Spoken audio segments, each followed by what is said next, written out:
ഒരു ചെടി നാം നട്ടുപിടിപ്പിച്ചാൽ അതിന് വെള്ളമൊഴിക്കണം, അതിന് വളമിട്ട് കൊടുക്കണം, അതിന്റെ കളകൾ പറിച്ചു മാറ്റണം. അതെന്താണ്?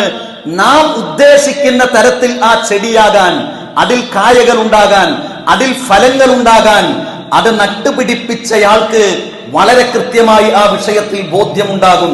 അതിനേക്കാൾ വലിയ ബോധ്യം തങ്ങളുടെ മക്കളുടെ വിഷയത്തിൽ ഉണ്ടാകണം എന്നത് മതം പഠിപ്പിക്കുകയാണ്.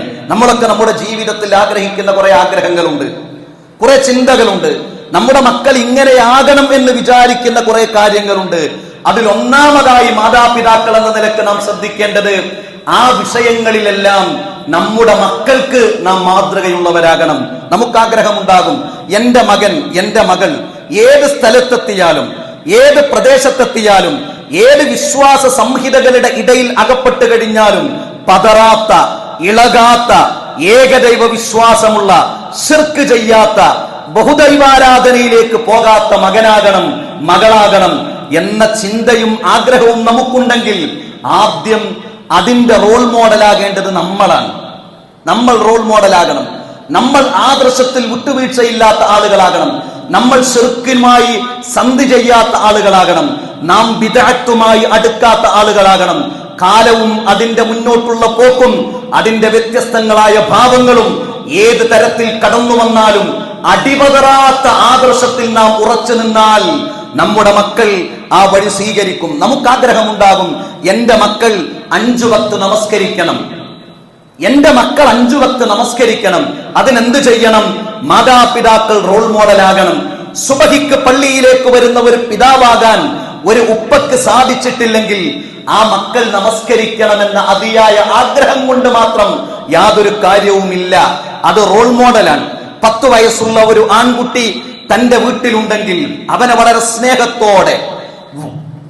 സ്നേഹത്തോടെ തട്ടി വിളിച്ച് നമുക്ക് പള്ളിയിലേക്ക് പോകുകയല്ലേ എന്ന് ചോദിക്കുന്ന ഒരു പിതാവ്, അങ്ങനെ മകനെ തന്റെ കൂടെ പള്ളിയിലേക്ക് കൊണ്ടുപോകുന്ന ഒരു പിതാവ്, ആ പിതാവിനെ തന്റെ മകൻ 5 വക്ത് കൃത്യമായി നമസ്കരിക്കണമെന്ന ആലോചനക്കും ചിന്തയ്ക്കും ആ പിതാവിനെ അർഹതയുള്ളൂ. എന്റെ മക്കൾ നല്ല സംസ്കാരമുള്ളവരാകണം. എന്റെ മക്കൾ ഇസ്ലാം എന്നത് ജീവിതത്തിൽ അഭിമാനത്തോടുകൂടി നോക്കിക്കാണുന്ന ആളുകളാകണം. അത് വെറുതെയല്ല.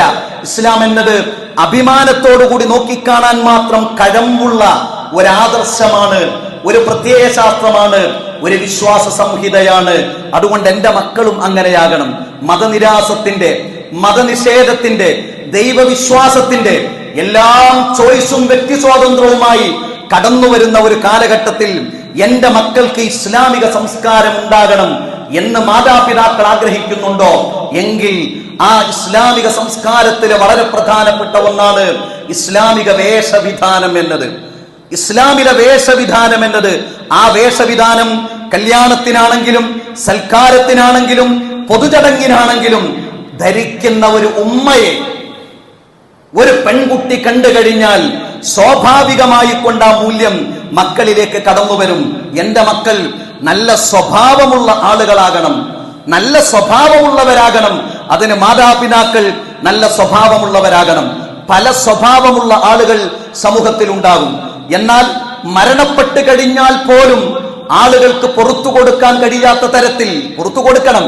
എന്നാലും ആളുകളുടെ മനസ്സിൽ ഈർഷ്യതയുള്ള, പ്രവാചകൻ പറഞ്ഞത് മുസ്തറാഹ് മിൻഹു, ചില ആളുകളൊക്കെ മരിച്ചുപോയാൽ അവർ സമൂഹത്തിനൊരാശ്വാസമാണ് എന്ന് അല്ലാഹുവിന്റെ റസൂല് പറഞ്ഞു. ആ തരത്തിലുള്ള സ്വഭാവമുള്ള ആളുകൾ ഉണ്ടാകും. എവിടെ പോയാലും പ്രശ്നം, എവിടെ പോയാലും മനുഷ്യരുടെ ന്യൂനത കാണുന്നവർ, എവിടെ പോയാലും ഒന്നിന്റെ കുറ്റം ചെയ്യുന്നവർ, എല്ലാ മനുഷ്യരെയും പരിഹസിക്കുന്നവർ, ഞാനാണ് പൂർണ്ണനാണെന്ന് വിചാരിക്കുന്നവർ, അങ്ങനെയുള്ളവർക്ക്, അത് കണ്ടു വളരുന്നവർക്ക് അതേ സ്വഭാവമുള്ള മക്കളാണ് ഉണ്ടാകുക. അതുകൊണ്ട് നല്ല സ്വഭാവത്തിന് മാതാപിതാക്കൾ മാതൃകയുള്ളവരാകണം. എന്റെ മകൻ അവന്റെ എല്ലാ പ്രായത്തിലും എന്നെ ആദരിക്കണം. അവന്റെ 5-ാം വയസ്സിൽ ആദരിക്കണം, 15-ാം വയസ്സിൽ ആദരിക്കണം, അവന്റെ വിവാഹശേഷം ആദരിക്കണം. അവന് 2 മക്കളായാൽ എന്നെ ബഹുമാനിക്കണം. എനിക്ക് പ്രായമായി എന്നെ താങ്ങിക്കൊണ്ടുപോകുന്ന സമയത്തും എന്നെ ബഹുമാനിക്കണം. അതിനെന്ത് ചെയ്യണം? നാം നമ്മുടെ മാതാപിതാക്കളെ ആദരിക്കണം. നാം അവരോട് മാന്യമായി പെരുമാറണം. നാം അവർക്ക് വേണ്ട കാര്യങ്ങൾ ചെയ്തു കൊടുക്കണം. നാം അവരുടെ മരുന്നും ഗുളികയും എടുത്തു കൊടുക്കണം. നാം വീട്ടിൽ നിന്ന് പോകുമ്പോൾ അവരോട് സലാം പറഞ്ഞിറങ്ങണം. ഇത് കാണുകയാണ് ഒരു കുട്ടി. ഇത് അനുഭവിക്കുകയാണ് ഒരു കുട്ടി. അങ്ങനെയായാൽ മാതാപിതാക്കളെ ബഹുമാനിക്കുന്ന മക്കളാകാൻ സാധിക്കും. എന്റെ മകൻ നല്ലവണ്ണം പഠിക്കണം. ജനിക്കുമ്പോൾ തന്നെ ആരും IAS ആകുന്നില്ല, ആരും ISF ആകുന്നില്ല, ആരും ഡോക്ടറും എഞ്ചിനീയറും ആകുന്നില്ല. അതൊരു വളർത്തലാണ്. അതെന്താണ്? പല മാതാപിതാക്കൾക്കും സ്കൂളിൽ പഠിക്കുന്ന കുട്ടി 5-ലാണോ 6-ലാണോ 7-ലാണോ എന്നുപോലും അറിയാത്തവർ ഈ 2024 സമൂഹത്തിലുണ്ട്. ആലോചിച്ചു നോക്കൂ, അതുപോലും അറിയില്ല. 3 മക്കളാ ഉള്ളത്. വലിയവൻ ഏത് ക്ലാസ്സിലാ? 6-ലാ 7-ലാ? അറിയൂല. ബാപ്പക്ക് അറിയൂല. ബാപ്പ വഴിക്കന്നെ വരൂല. മക്കളെ കുറിച്ച് അന്വേഷിക്കുകയേയില്ല. നിങ്ങളൊന്ന് ആലോചിച്ചു നോക്കൂ, എത്ര പ്രണയ നൈരാശ കൊലപാതകങ്ങളാണ് സമൂഹത്തിൽ നടക്കുന്നത്. 5 ദിവസം മുൻപാണ് നടന്നത്. താമരശ്ശേരിയിലുള്ള 2 ചെറുപ്പക്കാർ, ഒന്ന് 10ാം ക്ലാസ്സിൽ പഠിക്കുന്ന കുട്ടിയാണ്. ബാലുശ്ശേരിയിലുള്ള ഒരു വീട്ടിൽ ഒരാഴ്ചയോളമായി അവർ തൂങ്ങി മരിച്ച് അവിടെ നിന്ന് ദുർഗന്ധം വമിക്കുന്നത് ആളുകൾക്ക് അനുഭവപ്പെട്ടപ്പോഴാണ് അന്വേഷിച്ചത്. ആ മരണപ്പെട്ടതിൽ ഒന്ന് 15 വയസ്സുള്ള ഒരു പെൺകുട്ടിയാണ്. നമുക്ക് 13 വയസ്സുള്ള പെൺകുട്ടികളില്ലേ? നമുക്ക് 15 വയസ്സുള്ളവരില്ലേ? നമുക്ക് 17 വയസ്സുള്ളവരില്ലേ? അവർ പഠിക്കുന്ന സ്ഥാപനങ്ങളില്ലേ? അവിടെ നമ്മൾ അറിയുന്ന അധ്യാപകരില്ലേ? ആളുകൾ കാണും, സലാം പറയും, പിരിഞ്ഞുപോകും. എല്ലാവരുടെയും ധാരണ ഞങ്ങളുടെ മക്കൾ വളരെ ഉഷാറാണ് എന്നതാണ്. ഒന്ന് ചോദിച്ചാൽ, ഒന്ന് സലാം പറഞ്ഞ് എന്റെ മകൾ എങ്ങനെയുണ്ട്, എന്റെ മകൻ എങ്ങനെയുണ്ട് എന്നൊരു 2 ചോദ്യം ചോദിച്ചിരുന്നുവെങ്കിൽ എന്നാഗ്രഹിക്കുന്നവ എത്ര അധ്യാപക സമൂഹത്തിലുണ്ട്? ചോദിക്കൂല, പറയൂല, അന്വേഷിക്കൂല. അത് കുറവാണ്. അവസാനം തൂങ്ങി മരിച്ചു കഴിയുമ്പോ ആരുടെയെങ്കിലും കൂടെ ചാടിപ്പോയി കഴിഞ്ഞാൽ കരയുന്ന കുറെ ആളുകളുണ്ട്. അതുകൊണ്ട് പഠനത്തെക്കുറിച്ച് വളരെ കൃത്യമായ അന്വേഷണങ്ങൾ നമ്മുടെ മാതാപിതാക്കളുടെ അടുത്തുണ്ടാകേണ്ടതുണ്ട്. ചുരുക്കത്തിൽ നമ്മിൽ നിന്ന് നമ്മുടെ മക്കളിലേക്ക് അനുഭവിക്കുന്ന അവരുടെ കാഴ്ച, അവരുടെ കേൾവി, അവരുടെ അനുഭവം അത് നന്നാകണം.